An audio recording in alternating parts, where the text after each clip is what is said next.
Tahira ma'am வந்து பாத்தீங்கன்னா எத்தனை வருஷமா ஆக்சி பிளஸ் வரீங்க? 2 இயர்ஸா வரீங்க. ஆக்சி பிளஸ் உங்களுக்கு எப்படி தெரியும் மேம்? யூடியூப்ல பார்த்து. சரி சரி.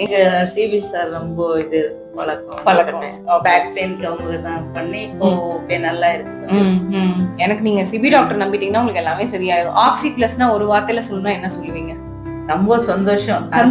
பேர் பார்த்தாலே எவ்வளவு சந்தோஷம். உடம்பெல்லாம் போய் உடம்புல இருக்க வலி எல்லாம் போயிடும். உடம்புல இருக்க ஓகே. இதோட எனக்கு வேற என்ன சந்தோஷம் எனக்கு தரும்? எனக்கு இதுதான் சந்தோஷம். ஏன்னா நிறைய பேர் வந்து வருவாங்க, ஒரு டாக்டர் பேஷண்ட் ரிலேஷன்ஷிப் மாதிரி இருக்க கூடாது, அது வந்து இட்ஸ் ஃபேமிலி மாதிரி இருக்கணுங்கிறது நான் எப்பயுமே ஆசைப்படுவேன். நீங்க ஆக்சி பிளஸ்னா சந்தோஷம்னு சொல்லிட்டீங்க, இதுவே எனக்கு பெரிய சந்தோஷம். டாக்டர் சிபியை மறக்க மாட்டீங்க. ஓகே. எப்போ வந்தாலும் ஒருத்தன் எங்க எந்த ஊருக்கு போய் சுத்திட்டு வந்தாரு, எந்த ஊருக்கு வந்து சுத்திட்டு வந்தாலும் சிபி டாக்டர் கிட்ட தான் வருவேன். சரிங்க. நீங்க நம்பினதுக்கு எனக்கு நான் வந்து கொடுக்கணும், அதுதான் விஷயம். பிளஸ் நீங்க வந்த பிரச்சனை இப்ப சரி பண்ணி கொடுக்கறதா பண்ணி கொடுத்தேன். ஓகே. தேங்க்யூ.